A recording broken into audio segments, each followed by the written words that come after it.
you dancing with me?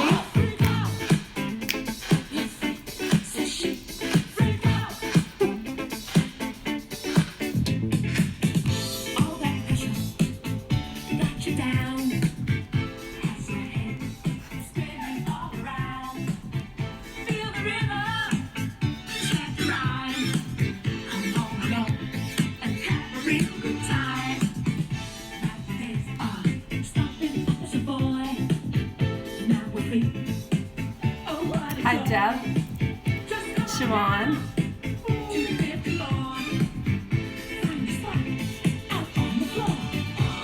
Freak out. Deb, I know you're dancing with me.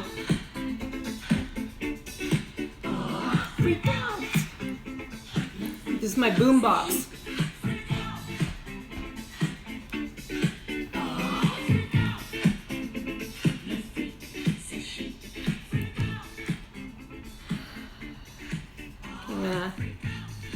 Turn that off.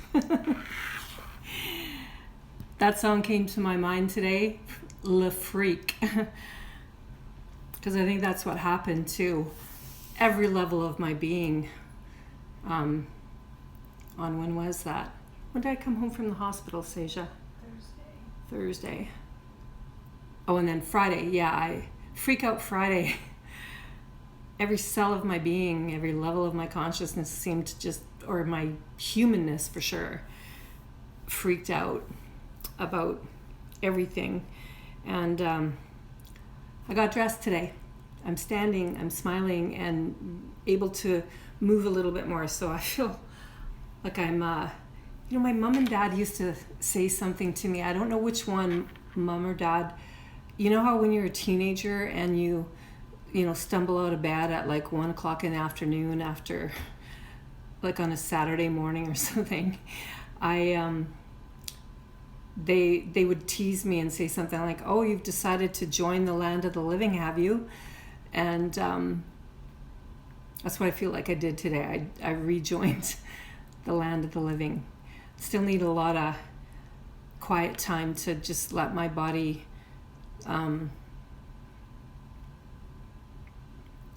just re-enter and adapt to the new now, but I'm feeling so much better, and so that feels really good, hopeful.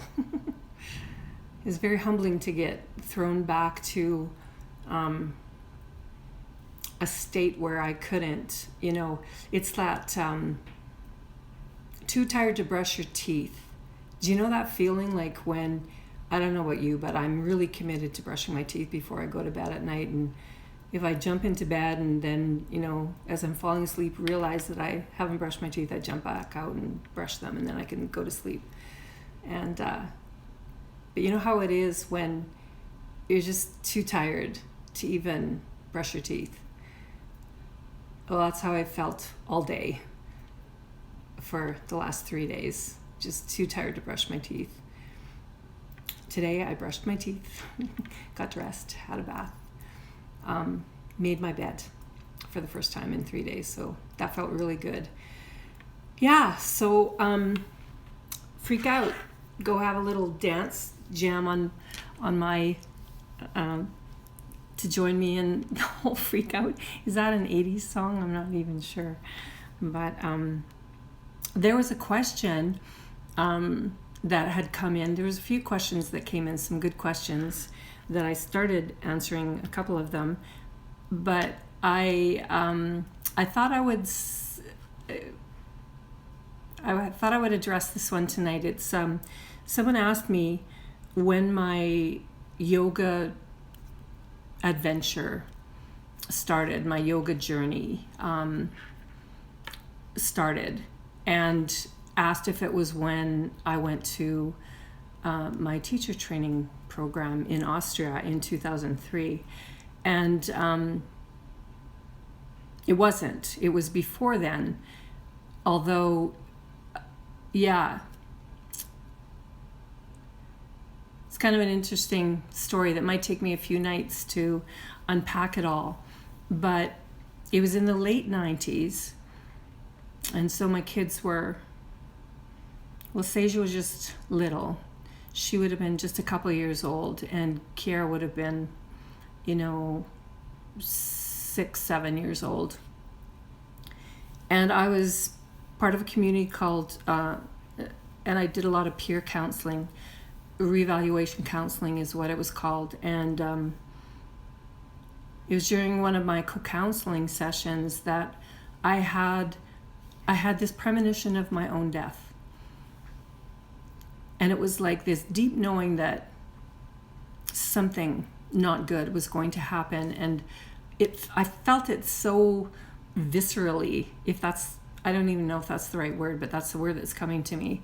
I felt it so clearly within my body. It wasn't just a thought that went through my mind. And it really shook me. And so I came home from that session, and I remember it clear as day, sitting in the living room and calling the girl's father in and saying, I really need to talk to you about something really serious. And it was then that I had that, like this premonition of my death was so clear. It's like it was motivating me into some kind of an action. And it's like, what if, I said to him, what if you only had a year to live? What would you do? Like, what is it in your life that you haven't done yet, that you've always dreamed of doing, that if you found out you were going to die within the next year, it's like top of your bucket list, you would drop everything and you would fulfill that deep desire that you have to go and live that unfulfilled desire or dream or something that you've always imagined yourself doing. And for him at that time, his answer was that he would love to go on a sailing trip, like just get out on the ocean and sail somewhere. And I had kind of a funny ongoing experience with boats. Every time I was on and it's not like I was on a yacht or a cruise ship very often, but I almost choked to death. Seriously, 3 times. All of the times were on a boat.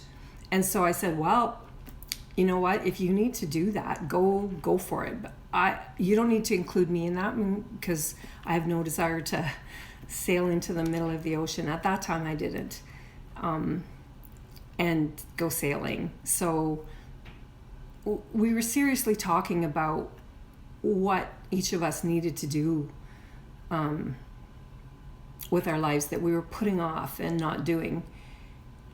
And for me, I had this deep desire to look after myself on every level of my being. And, this is the late 90s. In my mind, at that time, that meant some kind of a all-inclusive, week-long spa, or like, I pictured it somewhere hot or warm and tropical, someplace where I would go and rest and eat really good food and do yoga and have a massage. This is after probably 6, 7 years of parenting, no vacations, homeschooling, not that our kids were very old at that point in time, but I was a 24/7, 365 stay-at-home domestic goddess, and that was my desire. It's like, I don't want to die without really getting to know myself and learning how to care for myself at a deep level. And so I started looking around, and a friend of mine, now I had heard of yoga. I did my first yoga class actually when I was 6 months pregnant with my second child in 1996. Before that, I'd been given a DVD with Eric Schiffman, and they were on some white silica sand dunes. I didn't do any yoga. I just watched it and felt peaceful. And a couple of friends had taken me to the odd yoga class or the community yoga down the street, but I hadn't really identified it as anything that I was passionate about, that's for sure. And but I was curious and interested. So, premonition of my death, stating out loud that my deepest desire was to go somewhere and really rest and really take care of myself, and just have some time and space to myself in a really healthy, vibrant place. And now, we were living very frugally at that point in our lives. We made a lot of choices about work and where we lived to facilitate a more at-home lifestyle experience, and where income getting wasn't our primary goal in life. Spending time with our children, having some adventures, healthy living outside the institution of school. That's, we were kind of like hippies a little bit, vegetarians, and doing everything different than a lot of people. It used to drive my mom crazy. I don't think she knew how to really talk about our life, even though she loved us very dearly and we loved her. And she's like, what are you guys doing now? We were outside our comfort zone. So, so the thought of me going away to a place like this for a week was a big deal, because we didn't have a lot of income at that point in time. We didn't have a lot of cash flow coming and going. That wasn't our priority, and we did it without a lot of things. We didn't eat out. We ate all home-cooked meals. We had an entertainment budget that allowed us to rent one movie a week kind of thing. It was, it was very frugal. But we were happy. I'm not complaining. So the idea of me going away to some beautiful place that I imagined is like, okay, well, how are we going to pay for that? I don't know. And, but that's how it began. And it led to a sequence of events that was very, from my view now, at the time I couldn't see how divinely orchestrated it was, but it was the divine led me to where I went and how I got there, and what transpired there was such a huge catalyst. I felt like I was having a gradual awakening in my life at that point in time, which had begun when I was 20, 29, 30, when I started really waking up. And so this is a few years later, and I'm starting to get thirsty again. You know how, I don't know those of you who have children, but at about the 2 or 3 year mark after a child, if you don't have another one, what happens is you start to get some prana back. You start to get a bit more sleep, and I've experienced that with both my kids.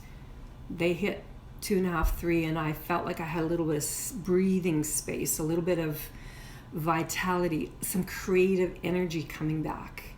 And that's what I was feeling. I was feeling this quickening along with this premonition and going, I got to do something. There was a sense of not tragic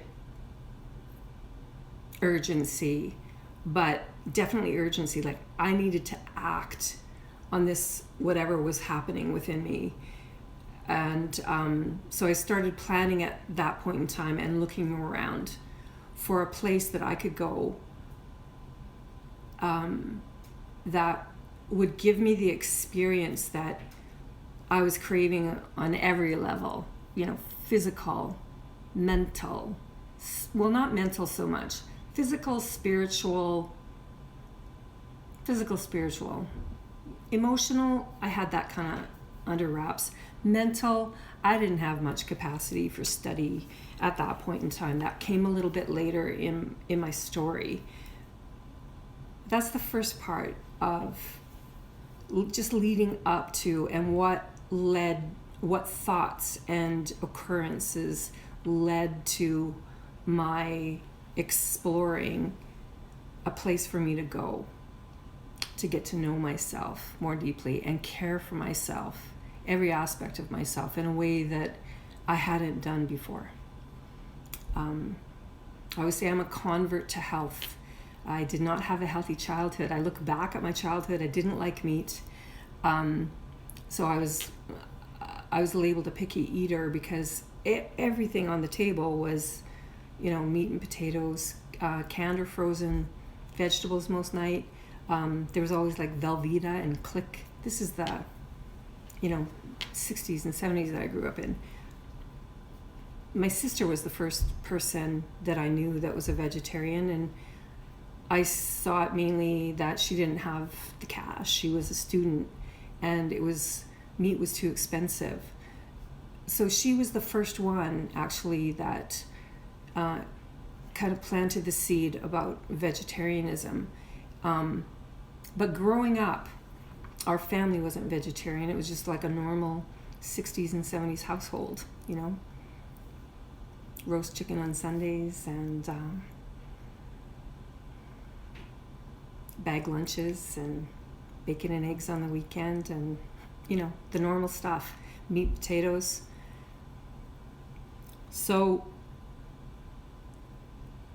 fast forward to when I was in my 20s, after going through eating disorders and low self-esteem, I turned a corner, and that's also when I changed my diet and became vegan and organic, and have drank nothing but, purified water. I bet you I can count on one hand the number of times I've drank tap water in the last 30 years. So that's why it was so important to me to really take care of myself, I think, because I never really had. I had changed my diet and started I always exercised, sometimes to a fault. That was part of my disorder, is that I would exercise for 2 hours a day. Ridiculous things I would do to stay slim and like 100 pounds. It was ridiculous. I look back on it. But my self-esteem was really low, and I was not empowered in my beingness yet. So I think that's where that craving came from. I'd never really taken the time away by myself to explore who I am. And I think that part of that awakening was the result of my spirit shining through a little bit brighter because of my dietary choices. I made a lot of changes. I was nurturing myself on a physical level really well, and feeding myself Chinese herbs and organic food, and feeding my children well. And then I wanted to get away and go a little deeper. So that's part one of my first yoga adventure. And if you want to hear the rest of the story, hopefully I will continue it tomorrow night. I'm hoping to stay out of trouble now that the long weekend is passing, and my doctors and transplant team are going to be back at work tomorrow and checking in on me,